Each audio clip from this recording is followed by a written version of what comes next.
Saudações para o mundo, de acordo com a hora que nos acompanha. Sejam todos muito bem-vindos ao Link de Negócios, o programa onde a visão encontra estratégia, informação, transforma-se em oportunidade.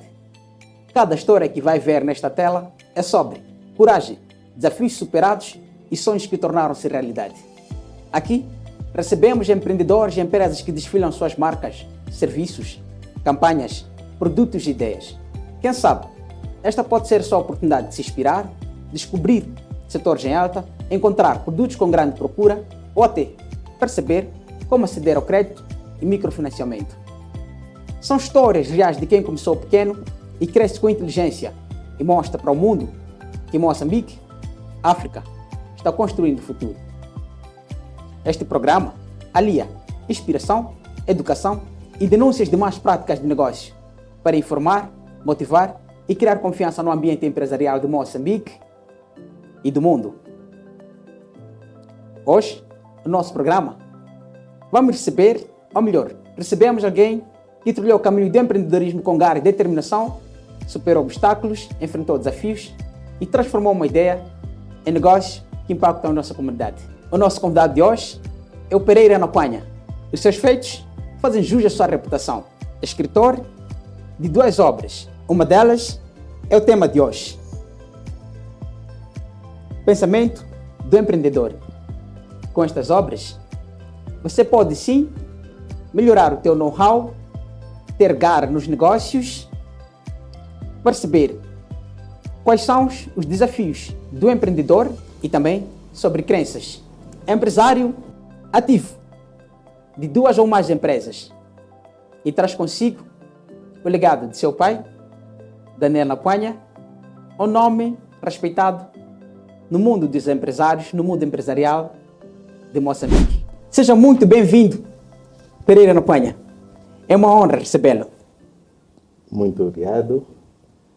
Não vou apresentar-me, porque tudo que ouvi de si deixou-me um pouco mais empolgado e quero só parabenizar e dizer que está de parabéns o programa, o Link de Negócios. Espero que todos os outros que possam assistir o programa acabem buscando algum conhecimento deste mesmo programa, principalmente os jovens, e que não seja também limitado aos jovens, que seja um programa que seja abrangente para aqueles que podem empreender depois dos 50, 60 anos. Eu já tenho dificuldades até hoje de aceitar que a expectativa de vida aqui em Moçambique seja de 60, 65 anos, porque vejo jovens a morrerem até antes dos 40 anos, com toda a ciência que existe no mundo, mas é de encorajar, é muito satisfatório ver o programa a ir assim ao ar, e gostaria de vos encorajar a dizer: façam por vós, façam pelos jovens, pelos idosos, pelas mulheres que muito precisam. Muito obrigado, Pereira Noquanha. De verdade, nós queremos saber o que é para si pensamento do empreendedor e como define o sucesso. Mas antes, nós queremos conhecer o Pereira Noquanha, queremos saber a história de vida do mundo dos negócios do Pereira Noquanha. Qual foi a sua primeira interação no mundo dos negócios? Bom, vai ser muito difícil falar de mim. Espero que eu não esteja a fazer nenhum exagero da minha pessoa. Sim. Mas sou pai de 2 meninos, sou de cá de Nampula, cresci cá, meus pais são daqui de Nampula. Já trabalhei em muitos sítios onde fiquei satisfeito, aprendi muitas coisas nos diferentes sítios. Já tive um total de 8 empresas registradas formalmente. Parabéns. Umas foram fechando, outras continuam abertas. Tenho a pretensão de abrir mais empresas em diferentes ramos de negócio. Acredito ter muitas habilidades. Infelizmente não tenho muita capacidade de falar línguas, só falo inglês e português. Gostaria muito de poder falar francês, espanhol, dentre outras línguas, mas tenho muito entusiasmo no empreendedorismo. Já fiz diferente de negócios, sou contabilista de profissão, mas também já vendi muitos seguros, já trabalhei na banca, já trabalhei ou continuo a trabalhar ainda para o Estado. Não deixo nunca de abraçar a área de negócios. Neste momento estou a dedicar-me na literatura, porque entendi que conhecimento é poder e dá uma sensação de que conhecimento deve ser distribuído. Minha maneira de distribuir tal conhecimento é através dos livros. Em especial, o Pensamentos de Empreendedor quis trazer uma literatura diferente da que nós conhecemos, porque se verificar junto do livro, há de notar que o livro não tem índice, porque são vários pensamentos que os empreendedores têm, e neste livro em particular, o volume 1, são 100 pensamentos que vou lhe desafiar para dizer, abra qualquer um dos pensamentos, podemos fazer a leitura se me permitir, e dizer-me se não se enquadra com a sua realidade. Se não se enquadrar com a sua realidade, volto a repensar e vou aceitar naturalmente as críticas que tiver que fazer, mas quero lhe garantir de pés justos que do primeiro pensamento ao último pensamento neste livro vai em algum momento se enquadrar e desafio qualquer leitor. São insights positivos. Eu já li o Pensamentos do Empreendedor. São insights muito fortes, positivos e que não precisamos de desafios. Então. Eu me rendo. eu me rendo e que, de fato, traz consigo muitos ensinamentos, muito know-how. É de alguém que de verdade leu muitas obras, porque para chegar a escrever um livro é preciso que tenha que ler acima de 10 livros no mínimo. Eu penso, não sei, posso estar enganado, mas é como eu penso. Honestamente dito, faço muito gosto de ler, mas a minha leitura inicialmente o meu hábito de leitura começou com ficção, mas depois de algum tempo deixei de ler as famosas novelas de ficção, passei a ler muitos livros de investimentos. Fiquei a pensar que eu podia potencializar-me e entender melhor a área de negócios e vejo a área de negócios a nível global. Não olho para o negócio no mercado como um mercado, hipoteticamente, da região norte de Moçambique ou de Moçambique. Gosto de entender como é que, hipoteticamente, o negócio nos Estados Unidos corre diferente do Brasil, diferente, por exemplo, da Rússia, diferente da África do Sul, porque depois dá-me a sensação de que tenho a liberdade suficiente de sair daqui e ir viver em Portugal, porque eu sei depois como funciona a coisa em Portugal. Com certeza. Não preciso necessariamente de estar em Portugal, mas preciso de entender como a coisa funciona em Portugal, e hoje a internet faz uma coisa espetacular. De verdade. Dá-nos a liberdade de chegar onde não conseguimos chegar fisicamente. Com certeza. E é tudo o que eu faço. Com certeza. Então, voltando para a nossa primeira questão, o que é para si pensamento do empreendedor? Para mim, pensamento de empreendedor é aquilo que todo empreendedor devia conhecer e nunca é ilimitado. O ser empreendedor é pensar fora da caixa e não seguir a manada. Quando muitos estão a ir para a direita, é preciso parar, dar 2 passos para trás, não se render, mas entender, pensar se vale a pena seguir a manada ou então continuar. Faz-me recordar de uma história que eu ouvi de um brasileiro, que em história, durante uma palestra, ele foi a dizer assim que o filho apareceu-lhe para dizer: pai, eu não vou fazer a licenciatura, não vou fazer nível superior. E Sim. O pai olhou para ele e perguntou: vai fazer nível superior? Ok, meu filho, não queres fazer nível superior? Não, não quero. Por que não queres fazer nível superior? E ele disse: não quero fazer nível superior porque Mark Zuckerberg não terminou nível superior, Bill Gates não terminou nível superior, Elon Musk não terminou nível superior. Mas são os mais ricos do mundo. São todos os mais ricos do mundo. Eles não terminaram o nível superior. Por que eu tenho que terminar o nível superior? Faz-me entender que se eu seguir o trajeto normal de educação, que seria entrar à creche, ir à escola primária, secundária, até o nível superior, vou passar a ser empregado de todos. Não é isso que eu quero. E o pai diz para ele assim, a parte boa da história. O pai diz para ele assim: é verdade que todos esses ricos não terminaram o nível superior. Mas se quiser fazer como eles, por cópia, faça exatamente como eles. Vá para a faculdade e grita para o seu filho: eles foram para a Harvard University. não foram para qualquer universidade. Sim. Foram para a melhor universidade do mundo. Ficaram lá 1 ano e depois desistiram. Entrar no Harvard 1 ano pode ser equiparado a 10 anos nas outras universidades. Então faça como eles. Entra um ano e depois pode sair. É interessante. É interessante. Então, nestes pensamentos do empreendedor, nós devíamos entender que o pensamento não tem limite e quanto mais conhecimento tivermos, melhor.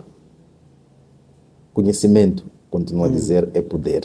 Aqui, para mim, o pensamento do empreendedor seria aquele pensamento que todos os empreendedores deviam ter, sem exceção. Não importa em que área de empreendedorismo é que a pessoa está. Existe esse empreendedorismo econômico. Certo. Há aquelas pessoas que confundem um autoemprego com empreendedorismo.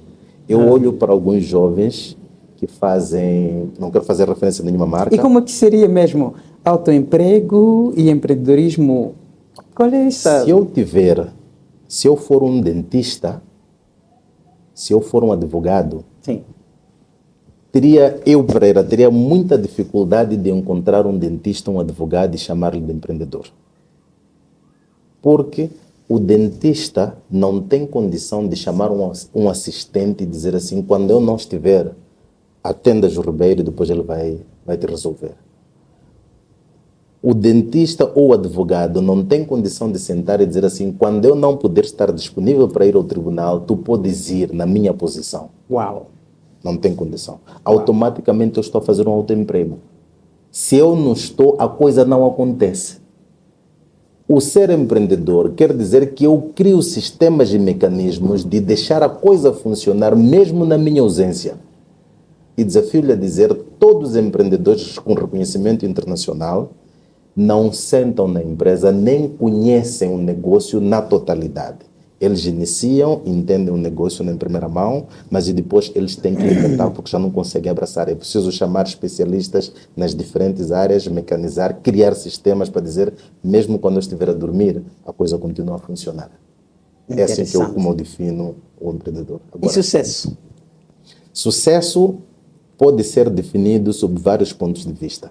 Para um jovem de 22 anos que foi agora à faculdade, sucesso para ele pode ser definido pela capacidade que ele tem de arranjar 5 namoradas. Ah, é? Sim. Para ele, sente-se bem-sucedido pela faixa etária que ele está. E quando ele tem 5 namoradas, diferente do Pereira que tem uma, ele diz assim, eu sou um homem do momento. Para ele é sucesso. Para uma pessoa de 70 anos, o sucesso pode ser a possibilidade de eu entrar numa casa de banho, parar no urinol, urinar e eu saber que minha urina está a sair a jato. Eu posso me sentir bem-sucedido. Para uns, no caso dos empreendedores, não defino o sucesso do empreendedor com a ideia de que já tenho $1 milhão na conta. Porque dinheiro deve sempre se entender que é consequência. Se você, como empreendedor, estiver a pensar no dinheiro antes do negócio, então você não é empreendedor.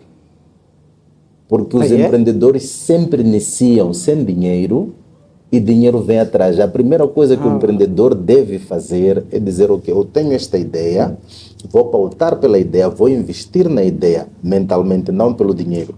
Exato. Vou investir na ideia e preciso de ter clientes ou potenciais clientes que não venham ao meu negócio uma vez. Eu não estou a vender preço, estou a vender valor. Eu trago-te na ideia para dizer, você senta comigo, entender, quando eu te vender esta BIC, a caneta esferográfica, eu não estou a vender só uma caneta preta. Eu tenho que dizer assim, a qualidade dessa caneta vai te fazer a diferença porque quando assinares o cheque é diferente daquela outra caneta. Eu estou a vender valor porque depois você volta a comprar. Porque se você tem um estabelecimento onde você vende produtos ou serviços, eu, Pereira, venho, compro uma vez e vou, você ainda não tem negócio.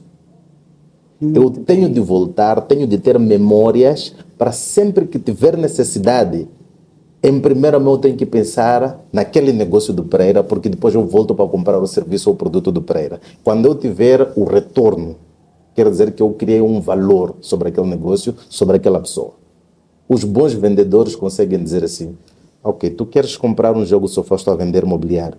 queres comprar um jogo de sofá? Primeira coisa que eu faço, eu pergunto para ti, eu sou vendedor. Hipoteticamente que eu seja o vendedor da loja. Se eu quiser te vender um jogo de sofá, eu faço uma coisa estratégica bonita. Vou perguntar para ti, João, qual é a cor da parede da tua sala? Remete o João a pensar na cor da parede da sala dele, diz, tenho paredes vermelhas e pretas. Então eu digo assim, ao invés de levares esta creme, levas este jogo de sofá preta porque vai combinar com a parede e as cortinas da tua casa.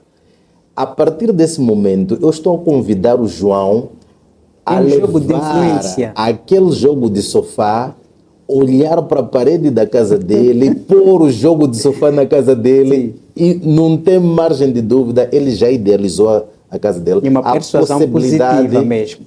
Sem margem de dúvida. Agora, eu como vendedor, eu te digo assim, podes levar creme ou branco ou azul, tanto faz. Ainda vai me pôr mais dúvidas em relação ao que eu quero, porque estás a me dar muito mais opções. Muitas opções. Eu li em algum livro onde diz que quando vem um cliente, evite um cliente que indeciso, evite lhe dar mais opções.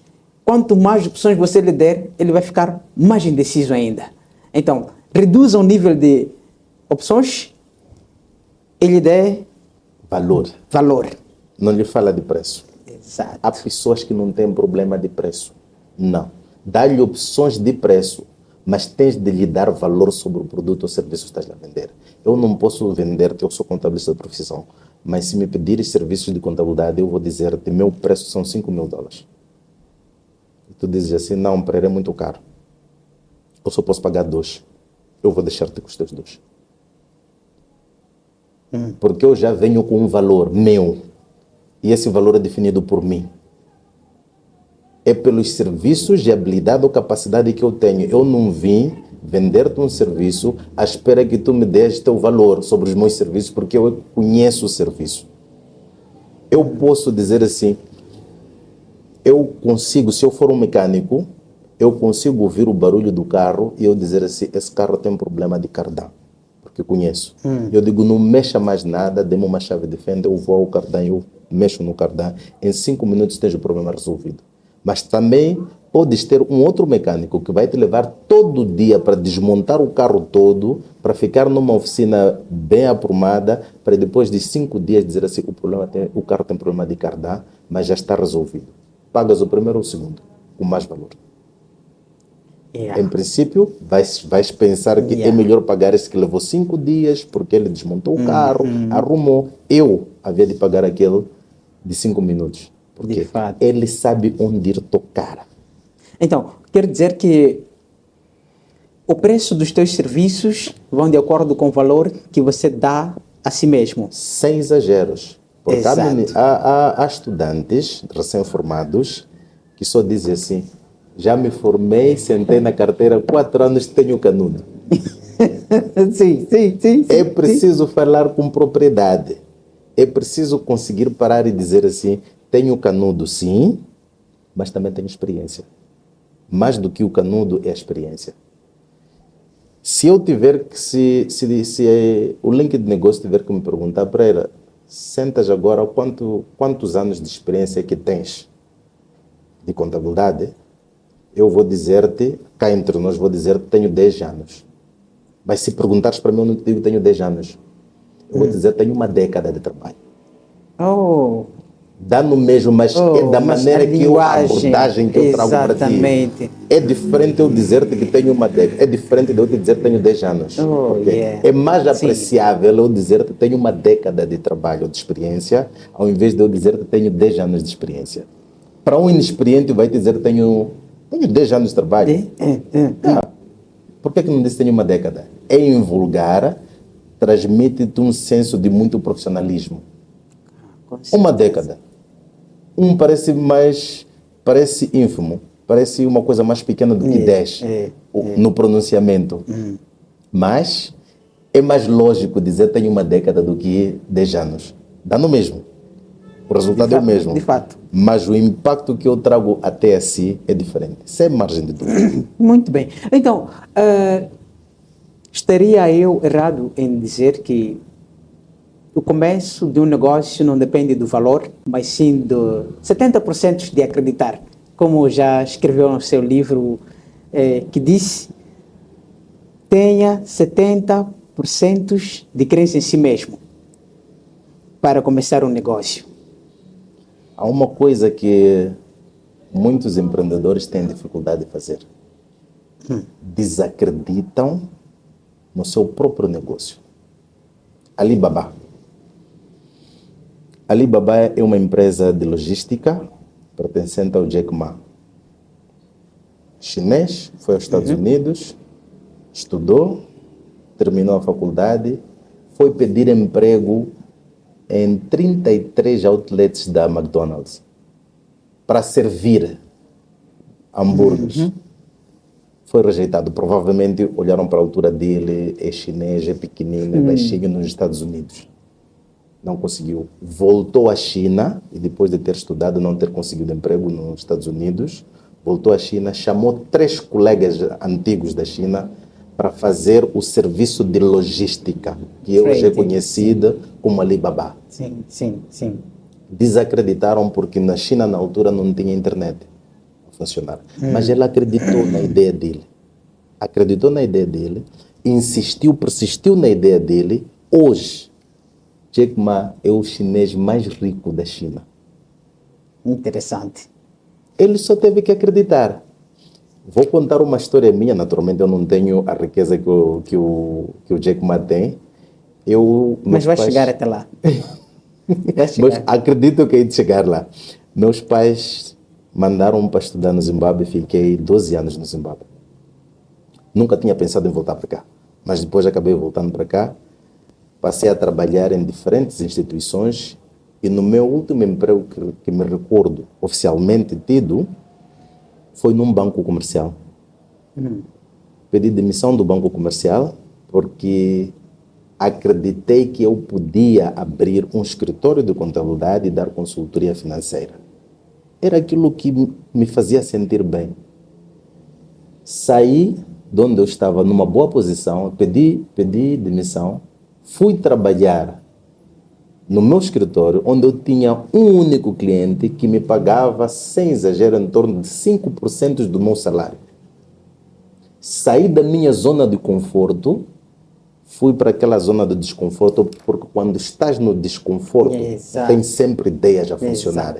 Quando estás no conforto, estagnas o cérebro.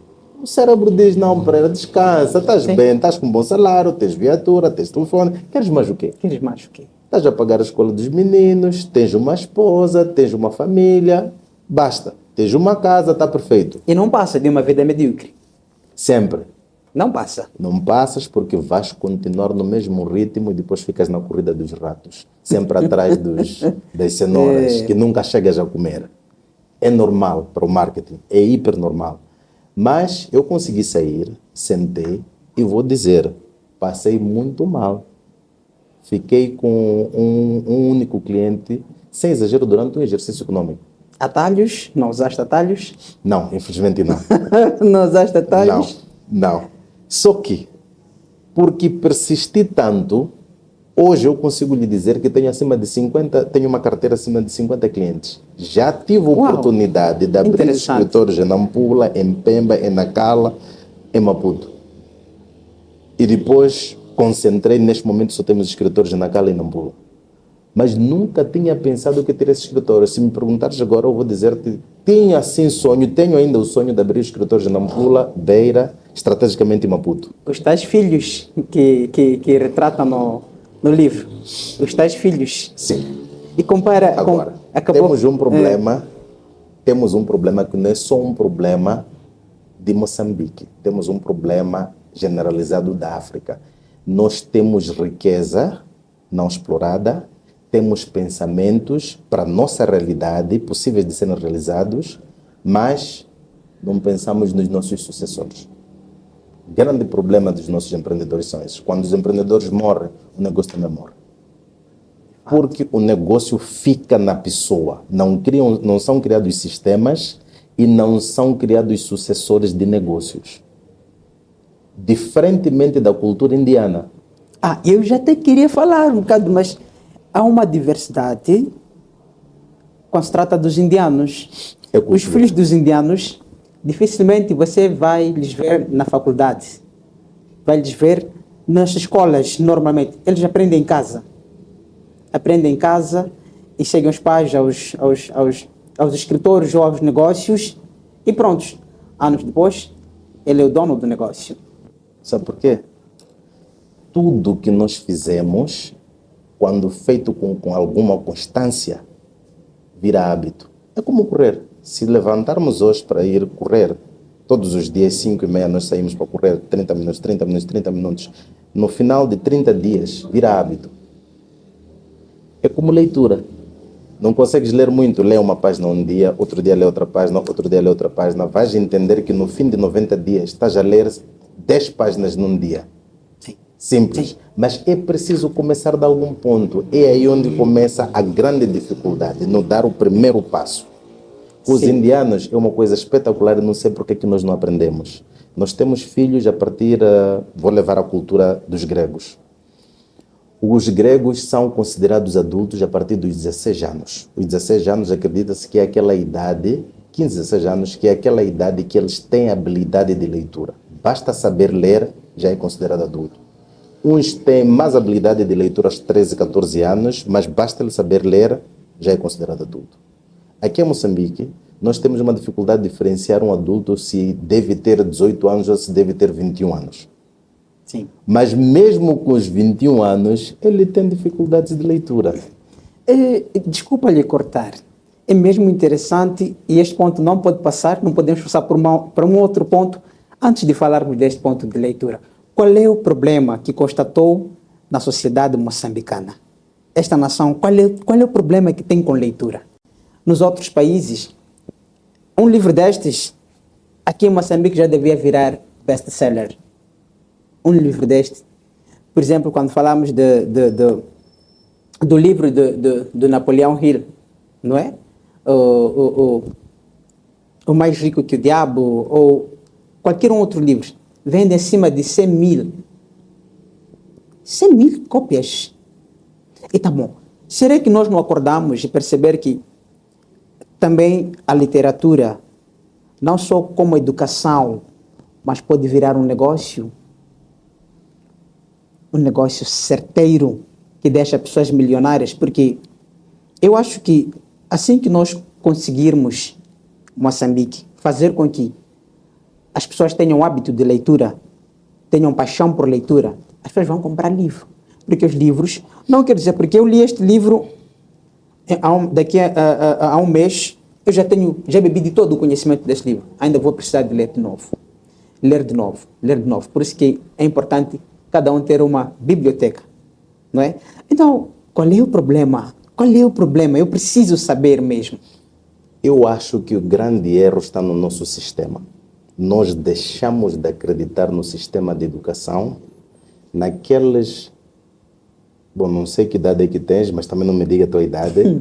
Mas quando os nossos avós nos dissessem assim, Pereira, vá para a escola, tira boas notas, vai ser bem-sucedido, e ainda havia direcionamento para dizer, tens de ser advogado para ser bem respeitado, tens de ser médico para ser bem respeitado, tens de ser piloto para ser bem respeitado e vais ficar bem-sucedido. Há sensivelmente 40, 50 anos atrás era possível. Porque um diploma de uma pessoa, de um advogado, há 50 anos atrás, um advogado que tenha feito direito, ficava com um certificado, um diploma, podia ficar nos próximos 2, 3 décadas, sem precisar de se reinventar. Hoje, a velocidade com que a educação nos obriga a estar, tu fazes licenciatura em 2025, em 2026 tens de fazer outro curso de mestrado.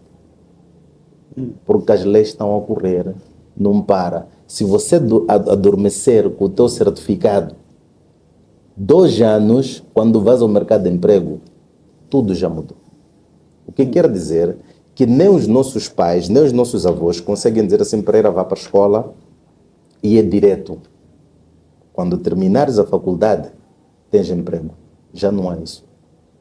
Podes terminar sim a faculdade e não teres emprego. Então, a questão é de incentivos, será? Não, não quero falar mal do governo, mas eu acho que está a existir um desalinhamento no governo, na estratégia da definição de educação a nível nacional. É preciso o governo apostar na educação mais do que está a fazer. Como é que apostar este é o calcanhar de Aquiles? Levamos o Orçamento Geral do Estado, vamos olhar as diferentes rubricas que existem no Orçamento do Estado, vamos entender que pouco é direcionado para a educação. Olhamos para o bolo todo que se gasta no Orçamento Geral do Estado, é mais para pagar funcionários dentro do aparelho do Estado. O Estado é o maior empregador e aí deixa o Estado sufocado, que depois não consegue investir em infraestruturas. É por isso que nós encontramos muitas escolas primárias sem carteiras. Sim. Passamos a ter professores que não têm habilidade de leitura. Passamos a ter professores que, se eu perguntar, Sr. Joaquim, professor de matemática, quanto é 9 vezes 9, vai ter dificuldade de dizer 81. Mas já há 20 anos atrás, nós éramos obrigados a decorar a tabuada. Verdade. Você sabia? Hoje, Verdade. eu me desafio a dizer, podemos procurar professores. Sim, sim. Podemos procurar professores. Quanto dá 7 vezes 7? Vai ter dificuldade de dizer 49. Muita dificuldade. Alunos da 12ª classe não conseguem fazer nada. Mas o problema não está neles. O problema está no sistema de educação.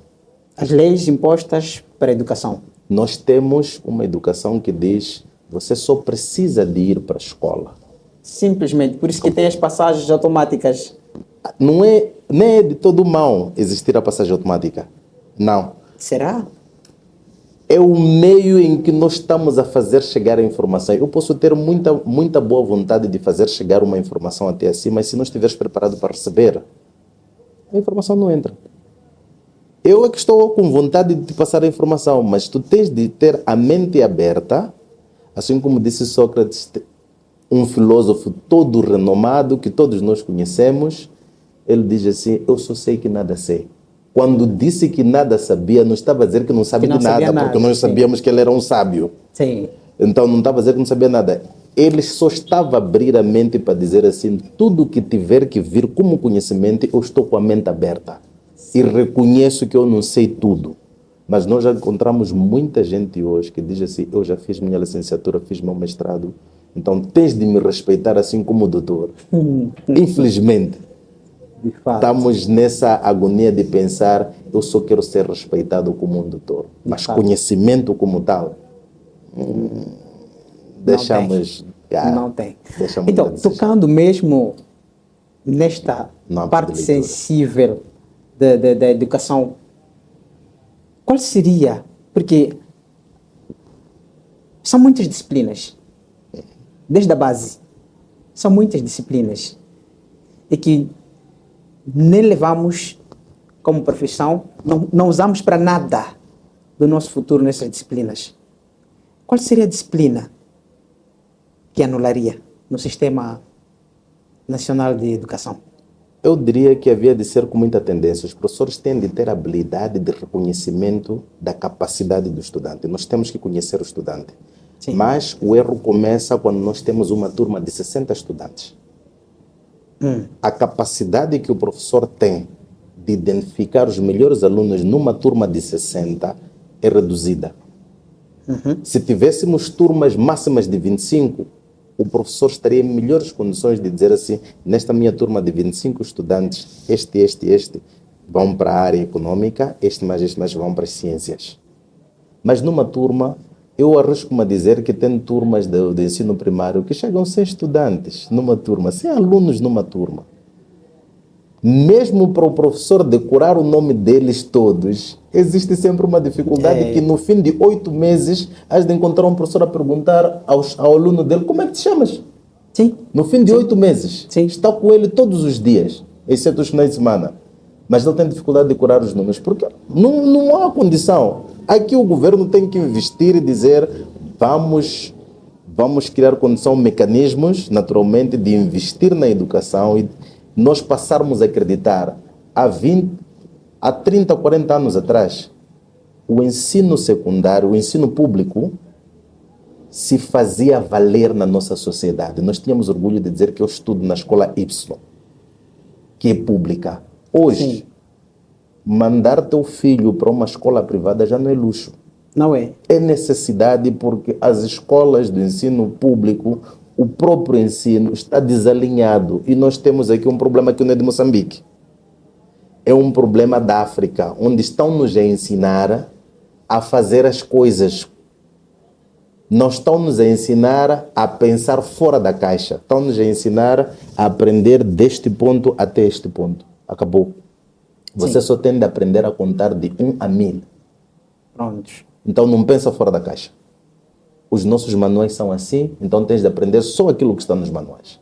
Nos outros países, como a China, a preocupação não é essa de te ensinar dentro da caixa. Vão te dizer assim, começa desde o ensino primário a saber fazer as coisas. É interessante. E é por isso que eu acho que a educação financeira tem que começar desde a base. Concordo, sem margem de dúvida. Então, por que acha que não está a acontecer isso? O que está a acontecer com o país? Será que... Já não é culpa do governo. não é culpa do Começa de governo. casa, porque os nossos pais têm receio de sentar a falar sobre dinheiro dentro de casa. Sim, eu concordo. Mas nós temos... É uma coisa que eu observei. Eu tive uma epifania e observei que... Para que serve uma criança ter aulas de música em vez de educação financeira? É cultura, sim. Nós precisamos da cultura e, de uma ou de outra maneira, agrega valor, não é? A economia do país em algum momento. Mas na nossa realidade moçambicana isso não está a acontecer. Se nós formos a ver como os outros países, por exemplo, a China faz da cultura, música, na verdade, estou a falar mais de músicas, faz milhões de dólares com um concerto. Mas aqui não. Nós estamos a escutar músicas que primeiro baixam a nossa frequência. Concordo. Músicas que baixam a nossa frequência. Primeiro ponto. Então, nós já temos esse conhecimento. Tem aqui o Pereira na Panha, que sabe disso. E qual seria a luta para fazer com que evitemos mais isso? Porque a parte mais marginalizada, ou os mais que acabam tornando-se marginais, são pessoas que ficam decepcionadas. Porque acompanham primeiro a música, seguem. Porque é o caminho mais fácil. Eles pensam, eu vou ser um cantor e prontos. Vou ficar muito famoso e rico. Não é? E decepcionam-se quando vem a realidade, porque para ser cantor você tem que ter uma boa indumentária, não pode andar a pé, tem que ser escasso. As pessoas não podem te ver de qualquer maneira. Estás a ver? Então, acabas te decepcionando. No final de tudo, você se decepciona quando vê a realidade de que música não está a te dar nenhum valor. Não está a te dar dinheiro, nem valor como pessoa. Depois se marginalizas. Tudo bem, eu entendo a posição do país em adotar alguns ensinamentos dos outros. Mas música para uma criança de 10 anos, 15 anos... Se vale a pena ou não. Exatamente. A questão é se vale a pena ou não. Por que não trocar por uma educação financeira? A criança poder saber sobre negócio antes. Olha, eu fiz um teste com minha filha. Eu tenho uma filha de 4 anos. Eu fiz um teste com ela. Desde bebê, antes dela começar a falar, eu já vinha lhe ensinando A, I. Estás a ver? Todas as vogais, A, I, U. E até agora, ela tem 4 anos, mas ela já sabe, conhece todo o alfabeto e sabe escrever. Então, eu não acredito que isso seja a situação econômica do país ou porque o sistema como tal, mas a política em si como tal na educação está a falhar muito. Está a falhar muito. Porque se nós fizéssemos, podemos fazer um teste. Toda criança que não aprender a ler de segunda para terceira não passa. Os pais encarregados sentariam com seus filhos em casa. Em vez de ir para o bar, voltar do serviço e ir para o bar, sentariam em casa e ensinar seus filhos. Porque mexeria com a reputação do pai. Haveria de ensinar o seu filho. E assisti muitas crianças com terceira classe já sabem ler. Mas agora, é como disse, podemos sair desafiaste-me a sair e andar nas ruas, ver se tem crianças, ou melhor, tem jovens de 12 anos, ou melhor, 15 anos, 17 anos, adolescentes, sim, que sabem ler. Não sabem. Mas aí, nem é questão de ter dinheiro ou não ter. Não sei se concorda comigo isso. Não em 100%. Sim. Não queria trazer a abordagem de deixar a música para ter tempo de educação, para a educação financeira. Eu preferia aceitar a possibilidade de dizer assim, todos nós, sem exceção, temos 24 horas dia. Por que não fazer as duas coisas? Aqui está se dançar muito. Fazer música, sim, mas também fazer educação financeira. Está se dançar muito. Sabe por quê? É falta de ocupação. A proliferação que existe da abertura das botos a nível nacional é falta de ocupação das pessoas. As pessoas perderam esperança de fazer alguma coisa. E estão-se a refugiar na bebida. Tens dificuldades de conhecer teu vizinho, conheces melhor teu amigo que senta contigo na botostô do que teu vizinho que fica assim ao lado da tua casa. Concordo. Porque já não existe aquele potencial familiar que existia tradicional. Isso já não vem do governo, não é parte do governo. Não está a falhar pelo sistema governamental, não. Começa a falhar com a nossa educação de casa. A responsabilidade dos pais de educar as crianças começa a falhar porque os pais agora acham que estão muito ocupados. Hoje, os pais preferem ter um filho e meter na creche e tudo vai aprender na creche. Porque o pai vai sair de casa às 7 horas para ir trabalhar e só volta às 18 quando o filho, durante esse tempo todo, estava no centro infantil. O filho conhece mais a titia do centro infantil do que os pais de casa, porque os pais estão muito ocupados. Quando chega final de semana, o pai precisa de relaxar, vai à botostô, a mãe também precisa de relaxar, vai ao salão. O filho ainda continua em casa com a dona da casa. A dona vai gerir as crianças. Assim como aparece, por que achas que agora existem muitos divórcios? A ONU fez uma coisa espetacular. Trouxe uma abordagem de melhoria do posicionamento da mulher, e concordo, empoderamento da mulher, concordo, mas exagerou no pensamento. Porque hoje as mulheres dizem assim, nós agora somos iguais aos homens. Não existe isso. São iguais sim, no entanto que pensamento, mas fisicamente não tem condição de sermos iguais. A mulher tem que ser mulher, homem tem que ser homem. No pensamento, nas posições sociais, nas posições de empregabilidade, sim, somos iguais. Quer dizer, hoje podes ter uma diretora, assim como podes ter uma doutora médica ou então uma pessoa que foi mestrada feminina, que antes não existia. Mas é preciso que as mulheres entendam que não devem deixar o papel de ser mulher também dentro de casa. É aqui onde começa a falhar. Não devem deixar de ter aquele papel de cuidar, de ter aquele amor para com as crianças, porque o pai é provedor, ele vai buscar, ele traz para casa, mas alguém em casa tem de receber e dizer assim, apesar de eu ser diretora da empresa X, eu continuo mais dentro de casa. Temos homens femininos agora, então. Não temos, pela nossa postura, não temos homens femininos, pela nossa postura, porque nós queremos o nosso ser macho, não queremos libertar. E ficamos a pensar que eu entro em casa a hora que quero, às vezes de maneira desnecessária. É desnecessário fazer essa competição com tua esposa, mas é ego do homem. Quer sempre ser homem, o homem quer mandar dentro de casa. As mulheres mais espertas fazem uma coisa simples. Sentam em casa, vão pegar um livro, vão ler, cuidam das crianças, chegou 7 horas, vai trabalhar, voltou, está a tomar conta da casa, está a tomar conta do emprego dela, se estiver a estudar, vai estudar e volta. Em algum momento os homens vão recair, vão sentar, vão repensar. Mas a habilidade de leitura que nós temos de ter na sociedade devia começar de casa, onde os pais conseguem sentar com os filhos e dizer, filho, vou te ler uma história. Hoje já não acontece. Os meninos crescem sem saber ler, Os meninos crescem com a ideia de que têm de estudar e serem os melhores meninos da turma. Acabou. Crescemos nesse ambiente e crescem a saber que eu só tenho que crescer, ser empregado de alguém, ter um bom salário. Acabou. Não estão a pensar em ser empreendedores, não estão a pensar em trazer alguma ideia inovadora, porque acham que tudo já foi pensado. Pior, nos dias de hoje, a inteligência artificial traz-nos uma preguiça mental. De verdade. Onde nós já não queremos pensar.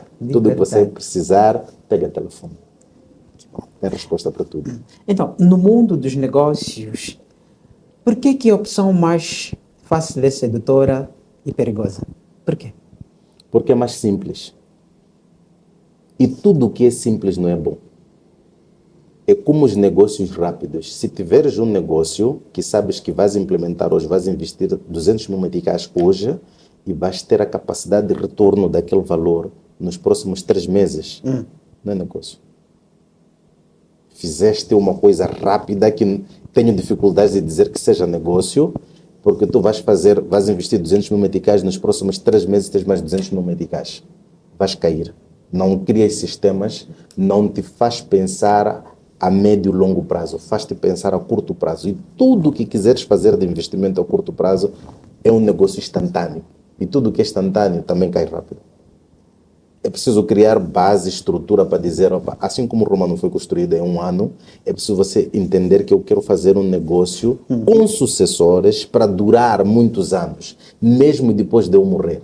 Nós temos essa dificuldade de pensar nesse tipo de negócio que pode ser estruturado com um sistema que funcione na tua ausência. Nós queremos aquele negócio que eu, Pereira, vou abrir a porta, eu, Pereira, estou aqui a fazer a venda, compro, vendo. Quando tenho que ir fazer aprisionamento de mercadoria, eu fecho a loja porque tenho que ir ao armazém fazer aprisionamento e depois volto a abrir a loja. Não me dou espaço para pensar em estratégias. Então, eu tenho um nicho de mercado da zona, do bairro. Eu fico na Pepina, então meus clientes são de na Pepina. Por que não pensa num negócio de clientes da cidade? Expandir horizontes. Da província, da região, do país. Sim. Quando estiveres a pensar estrategicamente a nível do país, aí estás a fazer um negócio. Opa. Interessante.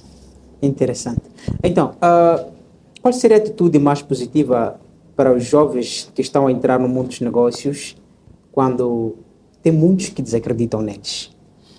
Qual seria? Porque vimos pessoas a pedirem até conselhos de quem não agrega valor nenhum naquela área. Então, qual seria? Num grupo de 20 jovens, otimistas, arrogantes intelectualmente, no bom sentido, tens de procurar, no mínimo, um pessimista. Tem de ter um pessimista no grupo.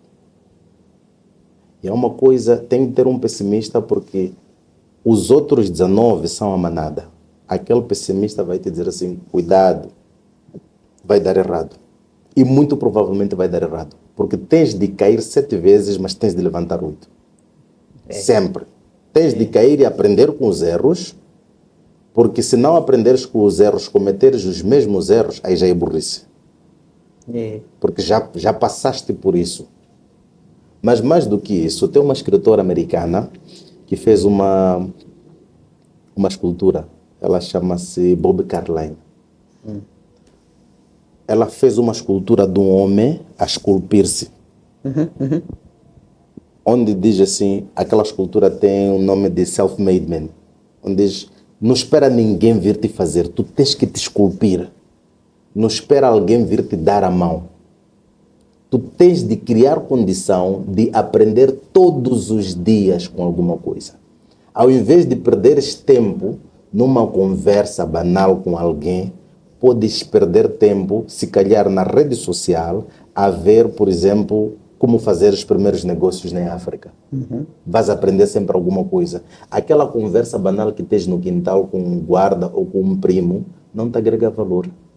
Mas, mentalmente, é a coisa que te conduz porque é fácil de fazer. Nossa mente sempre nos conduz a fazer aquelas coisas fáceis. Exato. Quando quisermos fazer uma coisa dura, vem sempre uma voz atrás de nós para dizer assim, Pereira, cuidado, isso não vai dar certo, vais empatar teu dinheiro. É onde se encaixa o medo, não é? Exatamente. Que nós tentamos suprimir o medo, não é? Yeah. E depois, quando aparece o Alberto para dizer, faz lá isto, arrisca, vai dizer assim, não, eu estou bem com o meu salário, tenho uma família organizada, tenho pão, tenho badias dentro de casa, então não estou preocupado, estou satisfeito. No fundo, não tens a liberdade financeira. A liberdade financeira não quer dizer que tu tens de ter $1 milhão na conta. Tu podes ter uma liberdade financeira com 20 mil meticais. É mental. Você tende a acreditar que eu não estou atrás do dinheiro, mas vou criar condição e mecanismo de fazer coisas em que o dinheiro há de vir atrás de mim, tipo rio. A água vai onde tem água. Sim. Pode ter vários canais, a água sai daqui, última hora sempre vai até o oceano. Sim. Então, o Pereira tem um mantra, né? Tem um mantra a nível dos negócios. Não diria... Ou de vida, nesse caso. Diria até de vida. Há uma coisa que me aparece em mente, e eu sempre digo para mim assim, faço-me acreditar. Por mais que não seja verdade, eu faço-me acreditar e eu digo para mim assim, tenho muita capacidade e habilidade de fazer uma coisa que eu não nasci para ficar pobre. Vou dizendo isso para mim todos os dias. Eu não nasci para ficar pobre. Eu não nasci para ficar pobre. Esse é o mantra do Pereira na Panha. Não nasci para ficar pobre. E eu luto de todas as maneiras possíveis para não ficar pobre. Mas pobreza é relativa. Eu às vezes vejo pessoas com muito dinheiro, com carros de luxo, e eu digo assim, mentalmente, ele é pobre, então não tem nada. É por isso que conseguimos ver, especialmente no Brasil, as pessoas que ganham loteria, 6 meses depois, estão mais pobres do que estavam antes de ter ganho a loteria. Por quê? Faltou-lhes educação financeira. E o dinheiro faz uma coisa espetacular conosco. Quando temos dinheiro na conta, esquecemos nossas esposas, esquecemos a necessidade de criar bases financeiras para sustentar. Fazer filho é fácil. O mais duro é criar.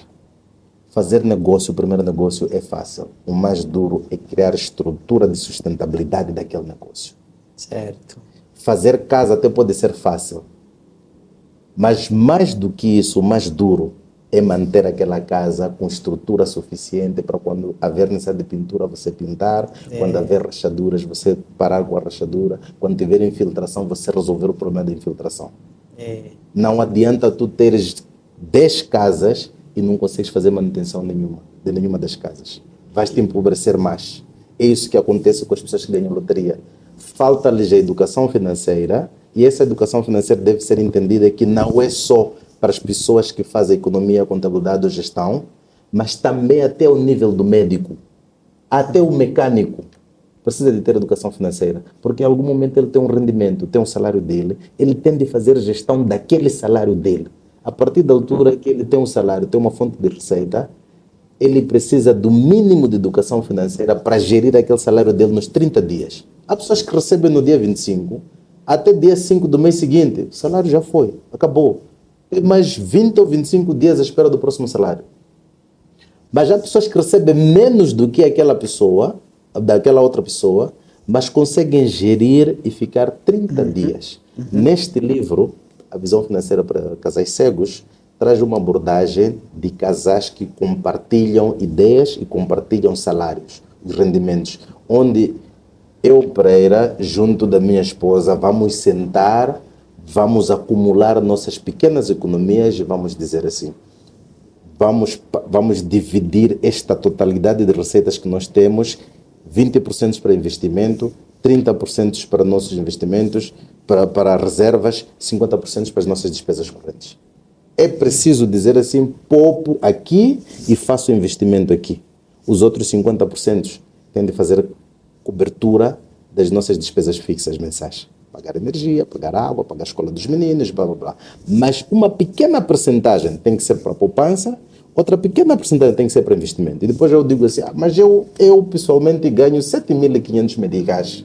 Vou poupar quanto se mal chega a esses 7.500? Poupa 10% desses 7.500. São 750 meticais. E esse é um dos problemas decorrentes na nossa sociedade.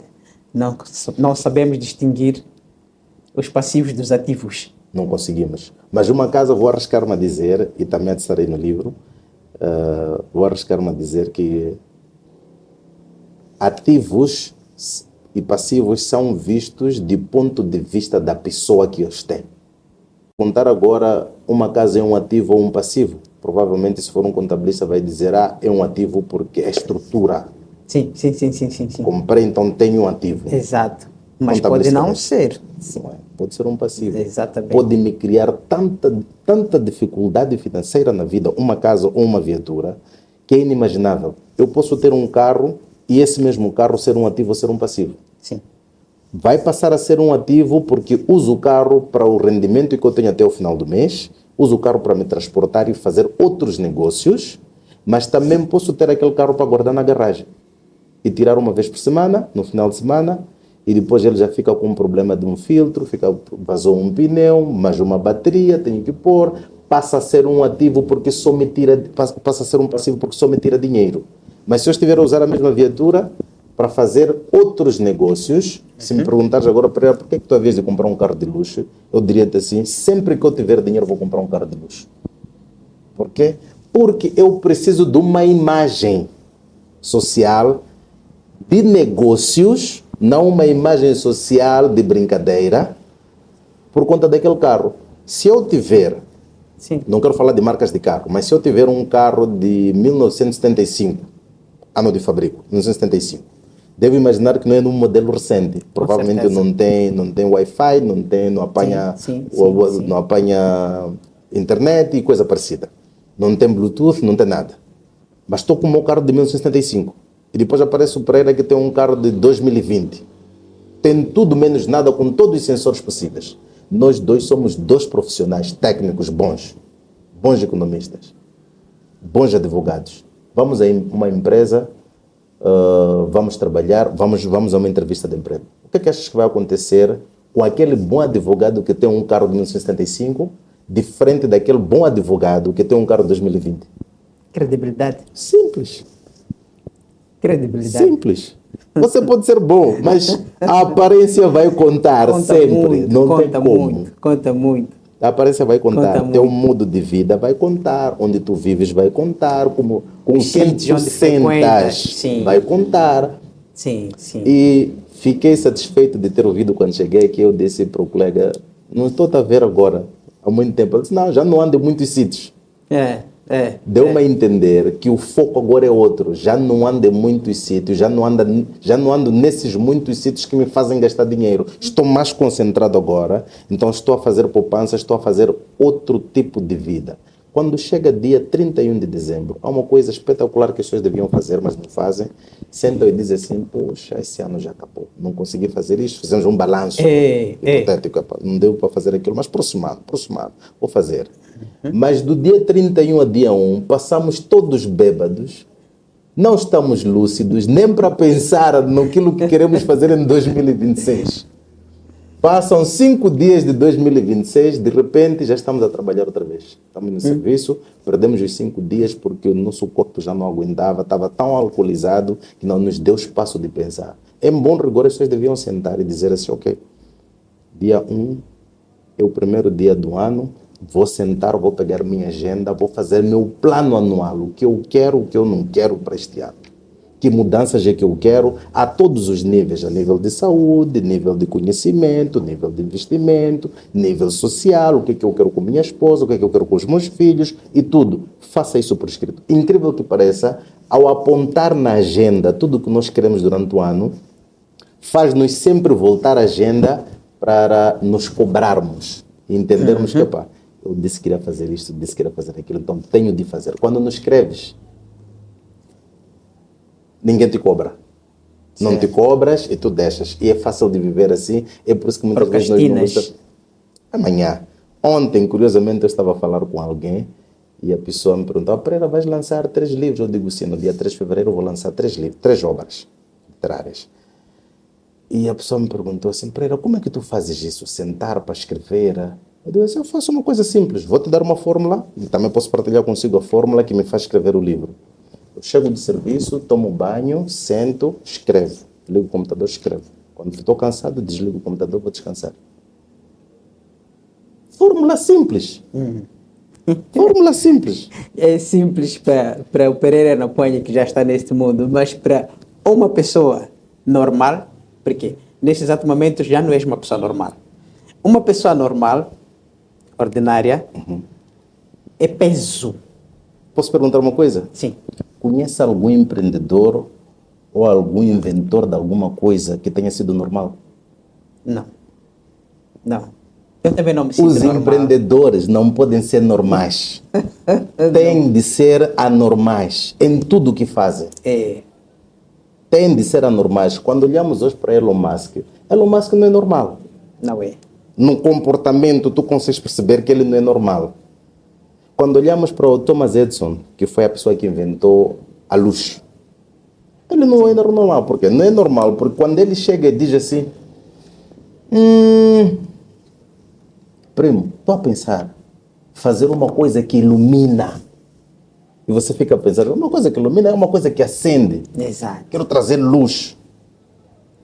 A partir desse momento, você deixa de ser normal, Sim, porque você fica pensando assim, estás maluco, Tá pá, maluco, isso não é possível fazer isso. Sim, tem Então, mas problemas Edson, da para cabeça. mim, é aquela pessoa, é aquele inventor que todos nós devíamos nos espelhar nele, porque ele fez mais de 10 mil ensaios a falhar.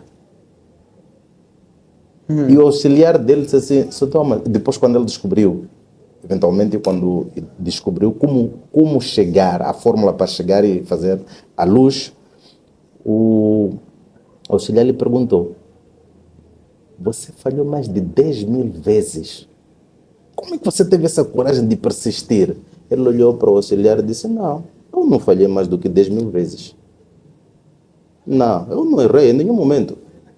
Eu aprendi 10 mil formas para chegar a esta fórmula. Uau, interessante. Não errei. É. Eu só fiz 10 maneiras para chegar até aqui, no ponto ideal. E depois já de aparecer os outros fazerem, ok, Thomas Edison fez este tipo de lâmpada, eu vou fazer melhorias a esta ideia inicial. É o que nós devíamos estar a fazer neste momento. E essa história se enquadra diretamente na obra do Pereira, quando diz que é preciso ter paixão. Paixão e fé em tudo que for a fazer, principalmente em negócios. Tens de acreditar.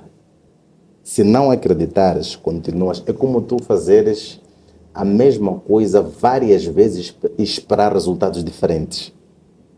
Se estás a fazer da mesma forma, por mais de 1000 vezes que tu faças repetidas vezes da mesma forma, tens de esperar o mesmo resultado. Sim. Simples. Sim. Se quiseres um resultado diferente, tens que mudar alguma coisa. Põe mais algum ingrediente. Não sei se já ouviste a história do KFC, que também no livro, em algum momento, faço menção da história do KFC. O KFC é uma pessoa que também me inspira. O Coronel Sanders é alguém que, no estado dele de reforma, recebeu a pensão dele e ficou a pensar, é desta vez que vou descansar. Já trabalhei muito para os Estados Unidos, era militar, era coronel, e voltou para a zona dele, descobriu que aquele valor que tinham lhe dado de pensão não lhe servia para nada. Aí remete-me a pensar, as pessoas que trabalham muitas vezes para o Estado ficam a pensar, é melhor trabalhar no Estado porque tens mais garantias de emprego, não te mandam embora, mas estás a sufocar o governo. Depois, quando te dão a pensão nos 65 anos, tu descobres que aquela pensão nem para construir uma casa não serve. Ele levou aquele dinheiro de pensão, voltou à zona dele e ficou a pensar, vou fazer frangos fritos que ninguém faz com ingredientes da avó, que não eram conhecidos. Mas a ideia do negócio do KFC nunca foi frango. Nunca. Nós conhecemos hoje o frango. A ideia do negócio do KFC foi na área de imobiliária.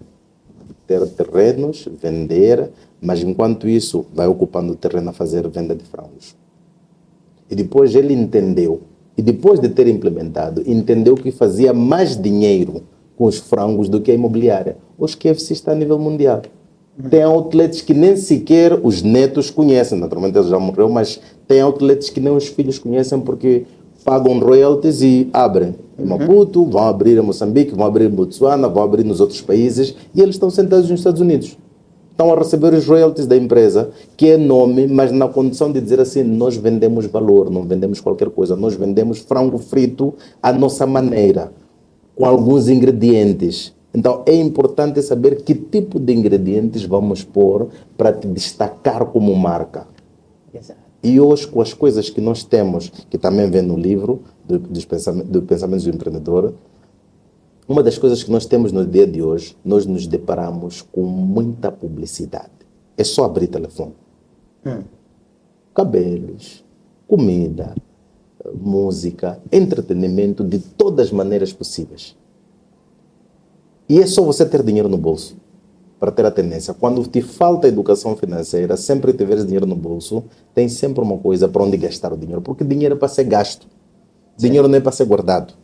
Dinheiro é para ser gasto. Mas depende de como você vai gastar o dinheiro. E quem fica bem sucedido na vida são as pessoas que entendem que vou levar o dinheiro, não vou guardar, vou investir, não vou gastar só. Vou gastar, entre aspas, para o investimento que vai me trazer retorno amanhã. Há uma semana atrás, uma pessoa vem e diz-me assim, Pereira, meus pais venderam uma casa, e nós somos herdeiros, ganhamos dinheiro, cada um de nós. São 4 pessoas da família, dividiram o valor. E desse valor, a pessoa vem ter comigo para dizer assim, estou a pensar em comprar uma flat. Queres comprar uma flat? Sim. Quanto é que está a flat? 3 milhões de meticais. Tens esse dinheiro? Sim, tenho. Quero pagar, pelo menos com o dinheiro que tenho, compro uma flat tipo 2 na cidade. Está num prédio, só não quero fazer referência do nome do prédio. Vou comprar porque já negociei com a pessoa. Eu tenho, pelo menos aqui na cidade, consigo ter uma renda de 15, 20 mil meticais. Mas para não ser muito otimista, vou fazer a 15 mil meticais de renda. Eu ponho-me a rir. Eu digo para a pessoa assim, não compra flat. Mas espera, é bom negócio. Vou levar aquele dinheiro, pelo menos empato, tenho minha propriedade e depois vou estar a ganhar 15 mil meticais por mês. Eu disse, tá bom. Tens um celular? Sim, tenho. Eu disse, abre lá a máquina de calcular. Divide lá os 3 milhões de meticais por 15 mil meticais que você vai ter. Quando fizemos o cálculo, só para recuperar o investimento, tinha em média por excesso de 14 anos para recuperar o investimento e depois dos 14 anos é que passaria a ter lucro, mas que não seria realístico dizer que vai ter a partir dos 14 anos, porque nesses 14 anos vai ter que fazer reabilitações no edifício. Com certeza. Em edifícios que já têm mais de 30, 40 anos, estão rebentados. Que tipo de investimento é que estás a fazer? Vais levar teus 3 milhões de meticais, vais esperar 14 anos para recuperar o investimento, para depois começar a ter lucro. Estás a fazer o quê? Um malabarismo completo. Hoje de manhã, a pessoa ligou-me para dizer assim, já desisti daquele negócio, Pereira. Fiquei triste quando me falaste, porque eu já tinha avançado com o negócio, mas só te liguei para dizer, fui pensar, mas desisti do negócio. Na ideia não era da pessoa desistir do negócio, eu só queria lhe dizer, é teu dinheiro, mas antes de tomar tal decisão, tens de parar para analisar. Será que vale a pena? Eu estou a investir 3 milhões, tenho retorno em quanto tempo? Ok, por que não investes num negócio que sabes que podes ter um retorno em médio de 3, 5 anos, ainda tens possibilidade de ter um sucessor, mas tens uma estrutura de base onde vais ter um negócio corrente. Ao invés também de pensares num negócio hipoteticamente de bebida, que vais investir hoje e achas que tens de ter lucro nos próximos 5 meses, logo no negócio. Queres fazer fuga ao fisco sempre, blá, blá, blá, então não consegues. Mas tem pessoas, investidores, que na área imobiliária, que fazem vários investimentos e não pagam nenhum fisco.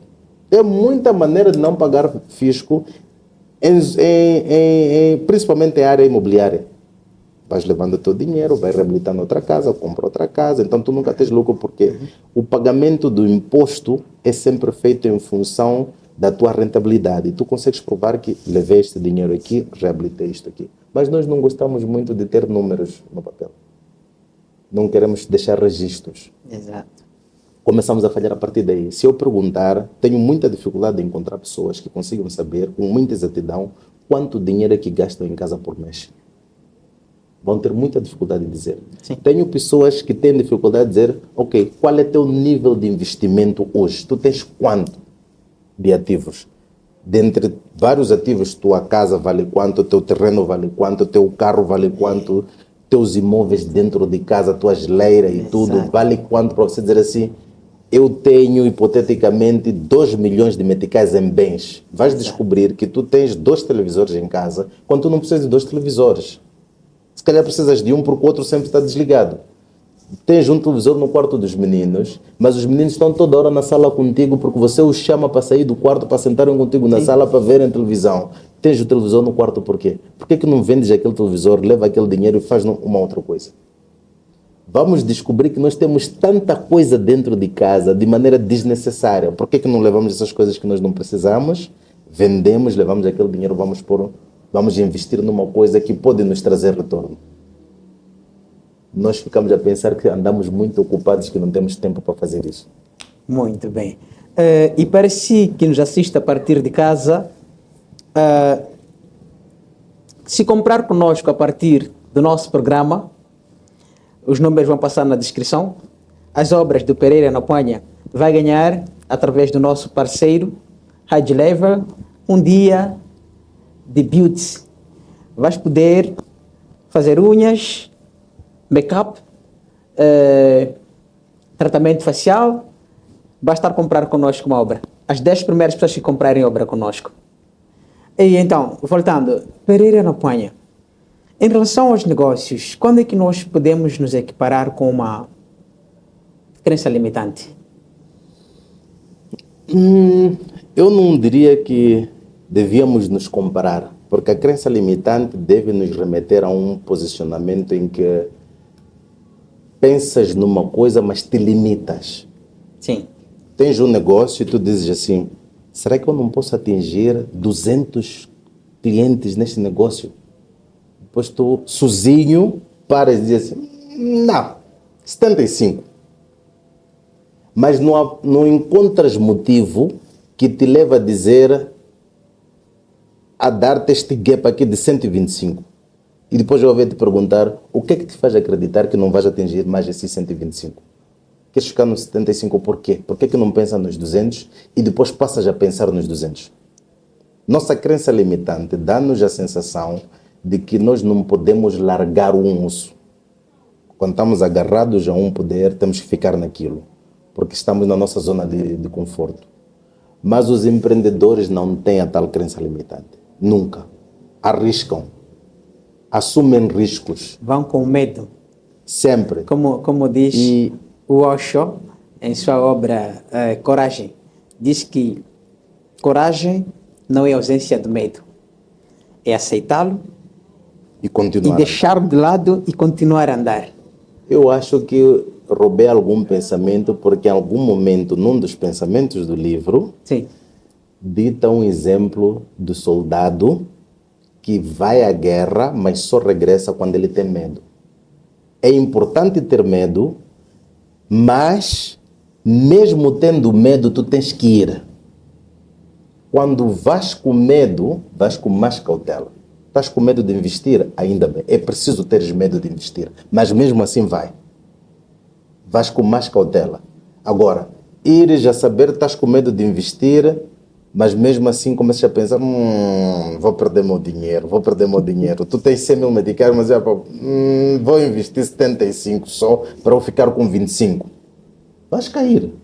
Porque o negócio precisa de 100. Você tem 100, mas você não quer investir 100 porque acha que pode dar errado alguma coisa. Guarda. Como empreendedor, tem de saber que negócios têm de dar errado. E negócios é como se fosse uma pirâmide, onde começa neste ponto, ele tem de crescer, atingir o pico. Eventualmente vai cair. Todo negócio é assim. É como nascer. Tu nasces, cresces, atinges uma idade adulta, começas a decrescer, morres. Os negócios são assim. Todo negócio que começa daqui, morre aqui. Depois vais me perguntar, por que a Coca-Cola não morre? Quem disse que a Coca-Cola não morre? A Coca-Cola começou daqui, levantou, atingiu o pico. A diferença que existe nos empreendedores de sucesso é que o pico pode ser longo. Há negócios que têm um pico de 100 anos. Há negócios que têm um pico de 2 anos.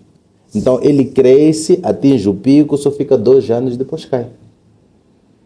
Acreditas que a Coca-Cola vendeu 12 garrafas de refresco no primeiro ano de implementação? Todo 12? ano. 12 garrafas. Todo ano? Todo ano. Não caixas. Uau. 12 garrafas. Interessante. Se ele não tivesse persistido e entender que é preciso continuar no negócio, não teria chegado ao pico. Hoje a Coca-Cola é equiparada a Jesus Cristo. Todo mundo conhece Coca-Cola, assim como conhece Jesus Cristo.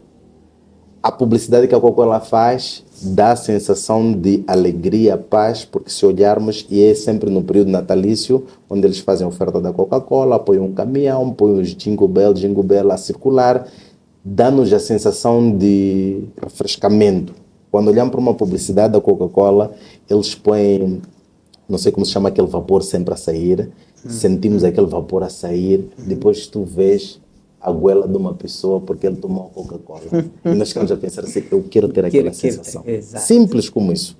Mas eles começaram aqui.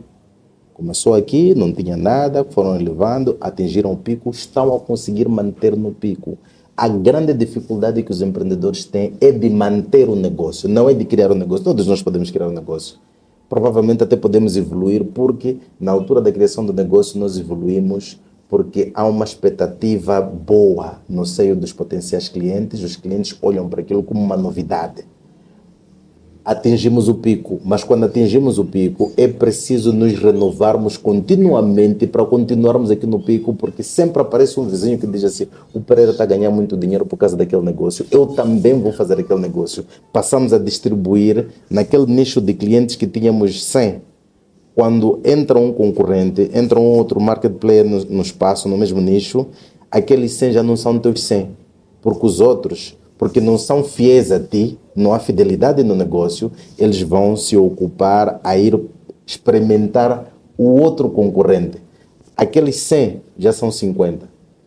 Quando o Alberto descobre que o Pereira e o João, que estão neste nicho, também estão a fazer muito dinheiro porque o Alberto comprou um novo carro, ele vai abrir, já estamos a partilhar sobre os 100 clientes, 3 pessoas. Então o negócio está a cair. É automático. Muito bem. E conversar com o Pereira na Panha é mesmo enriquecedor e fica muito difícil cortar o programa. Fica muito difícil. Se dependesse de nós, teríamos 2, 3 horas com o programa, mas já até ultrapassamos os limites do tempo que nós sugerimos para o nosso programa, mas tem muito mais pontos a tocar, o poder da imagem e muitos outros pontos a tocar. Mas só para elucidar um bocado, eu tive uma epifania, na verdade, há uns anos atrás, sobre a situação atual de Moçambique, sobre a nossa situação. O que está a acontecer, de fato, com que nós até o pico nunca atingimos. Sempre estamos na mesma condição, E algo me remete a acreditar que é por causa de crenças coletivas. Eu acredito nisso. Então, se calhar pode ser um outro ponto que vamos tocar num outro fórum, ou neste programa, mas agora eu vou abrir uma possibilidade, ou melhor, para o Pereira na Panha falar com o jovem, diretamente com o jovem, através desta câmara, dar o seu conhecimento ao jovem de Moçambique para o mundo, os insights. Eu não sei se seria a pessoa muito ideal para dar algum conhecimento aos jovens, mas a única coisa que consigo dizer como contributo, havia de dar como contributo, seria que se é jovem, devia ser capaz de acreditar em alguma coisa nova, devia ser capaz de acreditar que no seio das nossas amizades, ao invés de perdermos tempo a fazer muitas coisas inúteis, poderíamos perder tempo para sentar com pessoas, buscar ideias e acreditar que para qualquer negócio que exista no mundo, dinheiro é sempre consequência. Não levar o dinheiro como a coisa primordial dentro de qualquer negócio. Se tiver a ideia, é sentar e dizer assim, ok, eu tenho uma ideia, vou procurar Pereira que eventualmente pode ter 100 mil meticais para este meu negócio, façam parcerias. Façam uma parceria e diga assim, eu trago o meu negócio, não tenho dinheiro, não tenho capacidade financeira, mas tenho o meu negócio em mente, idealizar o negócio, procurar pessoas que têm dinheiro e não têm a ideia, fazerem parcerias e entender-se que aqui no mundo Não existe ninguém que consegue fazer tudo sem depender das outras pessoas. E é isso, havia de me remeter a pensar que todos nós devíamos pensar que na filosofia existem 3 tipos de amor, devíamos levar o terceiro tipo de amor, que deve ser equiparado no mundo grego com o amor de negócios. O terceiro amor, que é de Jesus Cristo, remete-nos a dizer que temos que nos preocupar com os outros mais do que com nós próprios. Se pensarmos nisso, vamos dizer, ok, se eu tenho um negócio pensado, tenho uma ideia de negócio, eu busco outra pessoa, não estou preocupado com o lucro, porque eventualmente o lucro há de chegar lá. Então, o conselho que eu venho de dar aos jovens é acreditar, continuar a acreditar e acreditar naquilo que acreditam ter potencial para fazer. Muito obrigado, Pereira Napanha. É dessa forma que marcamos o final do nosso programa. Foi um prazer de tê-los conosco. Assim, a vocês que acompanham o nosso programa, muito obrigado. E ao Pereira Napanha foi uma honra pelo nosso programa. Aqui deixou ficar muitos insights positivos. E quem sabe, da próxima vamos tê-lo também. Assim que lançar mais uma obra sua, nós vamos querer ter aqui, até não só por causa das obras. Nós não terminamos ainda de conversar. Tem muita coisa ainda para ser tocada. Tem muita coisa para ser tocada. Obrigado. Muito obrigado de novo para si que nos acompanha. É neste programa Link de Negócios onde acreditamos que empreender é uma outra forma de iluminar-se. Este programa é para si que está em Maputo, Johannesburg, Paris, Toronto, São Paulo, porque oportunidades não têm fronteiras e crescimento não tem ideia. Muito obrigado. Até mais.